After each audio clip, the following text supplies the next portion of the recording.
Yo, what is going on, everyone? My name is Nick, or the Notorious Fantasy Addict. In today's video, I'm bringing you guys my Tier 3 running back rankings for fantasy football in 2020. If you guys want to check out Tier 1 and 2 there in yesterday's video from the morning, this video is my Tier 3 running back rankings. So we're talking about 4 running backs and why I have them ranked inside of the Tier 3 for my fantasy football rankings in 2020. So before I get into the video, I'd like to ask if you guys do end up enjoying at any point to go down below and click that subscribe button. It's free, and I put out content every single day to help you guys win that 2020 fantasy football championship. Also, while you're down there, please make sure to check out my draft guide on Patreon, patreon.com/notoriousfantasy. $7.50 for that draft guide. It has a lot of information on there that I believe will help you guys win that 2020 fantasy football championship even further from helping from the videos as well. So make sure you guys leave a comment down below also if you got any questions. So Tier 3 running back rankings for fantasy football in 2020. We begin at running back number 13. The first video from yesterday was running backs 1 through 12, and that is Miles Sanders, running back of the Philadelphia Eagles, FFPC ADP 10.28. Based on average draft position, he's a first-round pick. To me, I would not like to get him in the first round, but I would enjoy picking him in the second round. FFPC ADP. FFPC is a high-stakes website for fantasy football, like $100+ drafts. ADP means average draft position, so the 10th pick of the draft. Philadelphia Eagles, 5'11", 211 pounds. For Miles Sanders, former running back of Penn State, who was behind Saquon Barkley, and once Saquon left to go to the New York Football Giants, Miles Sanders really emerged there. 23.3 years old, 4.49 40-yard dash, was a rookie last season. 80th percentile, 76th percentile speed score, 74th percentile burst score, 84th percentile agility score, and a 51st percentile bench press. Now, why do I believe Miles Sanders will be great? If we look at Miles Sanders from last year, I don't really believe in the greatness story of Miles Sanders. I don't really think he's going to finish inside of like the top 5, top 6 backs, but top 12 is definitely in his potential this year. He's knocking right on the fucking door saying, "Let me in, motherfucker. I want to get in." It's like that Eric Andre clip of him holding onto the fence yelling, "Let me in." That's what Miles Sanders is doing to try to crack the top 12.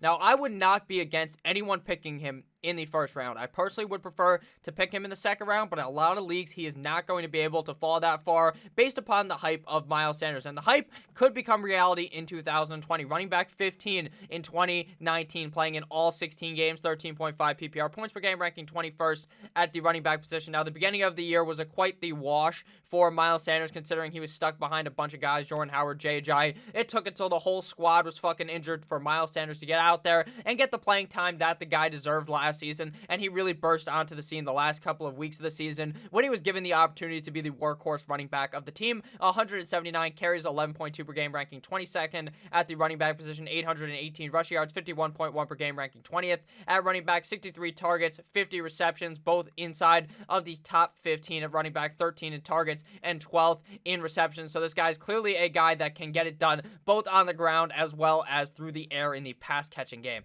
He took those targets in limited work to 509 receiving yards, 31.8 per game, ranking 7th at running back. He had 36 red zone touches, 2.2 per game, ranking 17th at running back, and his total touchdowns were 26 at running back. So Miles Sanders is obviously a guy last year who kind of had to wait out to get his opportunity there, but when the opportunity came for him, he absolutely knocked that shit out of the park. He called his shot, and he had a fucking dinger 500 feet out of the goddamn stadium because Miles Sanders played excellent last year. Now, where is my concern with him not being inside of the top 12? And it's simply based upon the coaching of the team. Doug Peterson is a coach that is prone to the RBBC, the running back by committee. Now, as of right now, I see it at about a 0% chance that this system is a running back by committee this season with Miles Sanders, because behind Miles Sanders, there's not that many tough guys that are going to be competing for carries with Miles Sanders. My only worry is that something happens to one of those backs and Doug Peterson shits himself and then just adds one of those old-ass running backs that's still available. Maybe Devontae Freeman joins the Eagles, and then Miles Sanders stonks, completely hit the fucking bottom, and he's looking like a garbage player due to the fact that that Doug Peterson likes the running back by committee system. So I'm not saying it's going to happen. I'm just saying there's still potential for it to happen, and that's why I got him at 13. If he is to play the whole season by himself as the workhorse back, like I believe could be possible if they don't sign anyone, Miles Sanders definitely has top 12 potential, and I understand drafting him in the first round in that case. If we look at Miles Sanders last year, the guy was very efficient for a rookie running back.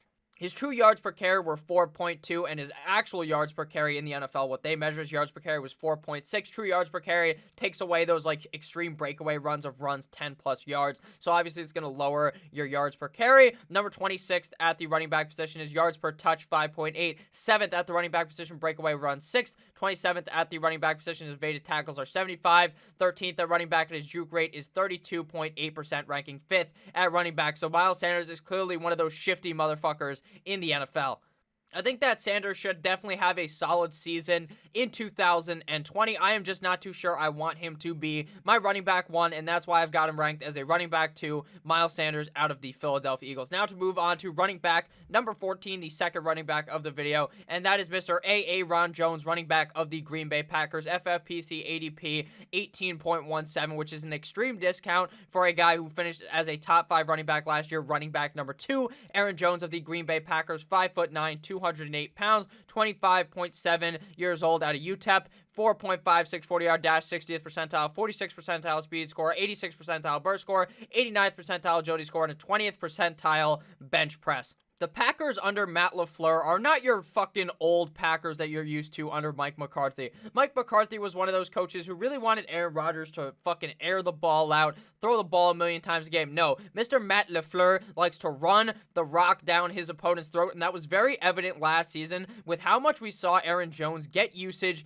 in 2019, much more than most people would have predicted. He played in just 14 games and still finished as running back 2 on the season. Psych, that's the wrong number because he actually played in all 16 games last season, which obviously isn't as impressive as playing 14 and finishing as running back number 2, but he still played all 16 games, which is very good when looking at a running back since you want a guy that is going to be able to play all season. 19.7 PPR points per game, ranking 3rd at the running back position. So despite him playing all 16 games, he was still very elite on a points per game basis, which is really what you want to be looking at when looking at a player's stats. 236 carries, 14.8 per game, ranking 15th at running back for over 1,000 rushing yards, 1,084 rushing yards, 67.8 per game, ranking 11th at running back. He had 69 targets. Very nice. I like you, Aaron Jones. I hope you guys always like my fucking Borat accent. 4.3 per game, ranking 11th at running back, 49 receptions, 3.1 per game, 14th at running back, 474 receiving yards, 29.6 per game, ranking 8th at running back. Red zone touches were 44, 11th at running back, and he had 19 total touchdowns. Now, this is what's going to get most people to fade Aaron Jones. Aaron Jones is not going to be able to score 19 fucking touchdowns in 2020, Nick. I know. I completely agree with you. The likelihood that he goes back-to-back seasons of scoring almost 20 touchdowns is near impossible. But what you have to understand is even if he scored 5 touchdowns last season, he was still a top 15 running back in fantasy football. If he scored 10, still inside of the top 12. So this guy is not super touchdown dependent. It might seem like he was since he scored so many touchdowns, he finished so high. He still would have finished pretty high last season without scoring a zillion touchdowns. So obviously, the reason why that the touchdowns could fall down is due to recent draft pick A.J. Dillon in the second round of the 2020 NFL draft. Inside of the draft, instead of getting Aaron Rodgers a new shiny piece in the draft to be his number 2 wide receiver, they decided to give him a nice, swift kick to the goddamn nuts because they drafted A.J. Dillon in the second round ahead of all of these other wide receivers, and they didn't even need a fucking running back. But now A.J. Dillon is there. A.J. Dillon looks big as fuck, looks swole. He looks like he could be vulturing some touchdowns from Aaron Jones, but hey, that doesn't really bother me too much. I still think he's a very safe pick there in the second or third round, especially since he's falling in a lot of drafts due to the hype that A.J. Dillon is going to keep receiving as we keep seeing more clips come out of A.J. Dillon. Green Bay ranked 17th in run percentage last season at 40.19, and I expect that to even go further up in 2020 as we see this offense continue to become more run heavy. But even if it's still in that middling spot in the NFL, there's 32 teams that they rank just one under the middle of the league in run percentage. I think he should still be very good in 2020, especially since he's involved in the pass catching game. Now, interesting enough to note is Aaron Jones just played way better without Davante Adams healthy on the team, which should be pretty obvious to you guys that without the best piece on offense, the second best piece is going to ball out for the team. He played 12 games with Mr. Davante Adams versus 4 without. He pretty much doubled his PPR points, going from 16.64 to almost 30, 29.78 without Davante Adams. This was due to an increase in receptions and targets, as well as an increase in not even in rushing attempts, but it was just really based all upon the receiving work for Aaron Jones in those games. So I think if he was to end up getting hurt again, we could see Aaron Jones take that momentous boost. But I think if LaFleur looks back at these games and saw how involved Aaron Jones could be in the pass catching game, and if he's involved, he was scoring way more points and the team was looking better, I think they will involve Aaron Jones more in the passing game in 2020. And by passing game, I completely mean the receiving game for the Green Bay Packers. If you guys have enjoyed this video thus far, please make sure to click that subscribe button down below. It's free, and I put out content every single day to help you guys win that 2020 Fantasy Football Championship. So third player of the video is Leonard Fournette, running back of the Jacksonville Jaguars. FFPC ADP 30.92, 6 feet tall, 240 pounds, out of LSU, 25.6 years old, former first-round pick, 40-yard dash 4.41 or 4.51, ranking 74th at the running back position, 96th percentile speed score, no burst score, no agility score, and no bench press. Now, Leonard Fournette last year came out of absolutely fucking nowhere and amazed all fantasy players. We did not expect Leonard Fournette to be all that good last year. I was personally fading Leonard Fournette, and boy, was I wrong about that call. Running back number 7 in 2019, playing in 15 games, 17.3 PPR points per game, ranking 9th at the running back position, which could be surprising to you, considering the fact that the Jacksonville Jaguars defense is absolutely eviscerated and still is. They went from being the Saxonville Jaguars to being a team that you could easily stomp all over. They are going to get scored on a zillion times, but it didn't even matter because you would think the running back would score less points when they have to throw more in the game. It just ain't true because Leonard Fournette was heavily involved in the pass-catching game as well. 265 carries, 17.7 per game, ranking 7th at the running back position, 1,152 yards for Mr. Leonard Fournette, rushing-wise, 76.8 per game, ranking 6th at running back. He had 100 total targets, 6.7 per game, ranking 4th at running back, 76 targets, 5.1 per game, ranking 5th at running back, 522 receiving yards, 34.58 per game, ranking 5th at running back. Red zone touches are 54, 4th at running back, and total touchdowns were 3, 50th at running back. Now, the fact that he only scored 3 fucking touchdowns obviously has to go up. That's what we would call some positive regression. You don't rush the ball that many times, you don't catch that many passes, and only score 3 fucking touchdowns. I expect that number to be more around 7 or 8, if not way higher in 2020. Now, the biggest hit to his game in 2020 will be that receiving work. Now, I'm not saying that it takes a dive directly off of a cliff, but I think that is entirely possible that with the addition of Chris Thompson, we see Leonard Fournette less involved in the pass-catching game, since Chris Thompson in Washington was very heavily involved and a very heavily targeted running back for that team who was really good at doing that. So I am worried about Leonard Fournette's receiving stats. Not too worried, obviously, about the rushing opportunity being taken from anyone unless he was to obviously end up getting hurt. Something also interesting to note is he was much worse with Gardner Minshew versus without, but this was due to the fact that Nick Foles was really dumping off the ball to the running back position, whereas Gardner Minshew wasn't doing it as much. Now, Gardner Minshew still does it a decent amount of times, but just not at the exuberant amount that Mr. Big Dick Nick Foles does, Mr. 9-inch Nick. So if we look at it, 13.98 half PPR points per game with Mr. Gardner Minshew versus 20.8 with 9-inch Nick Foles, 16.28 PPR points per game versus 24.8 with Nick Foles.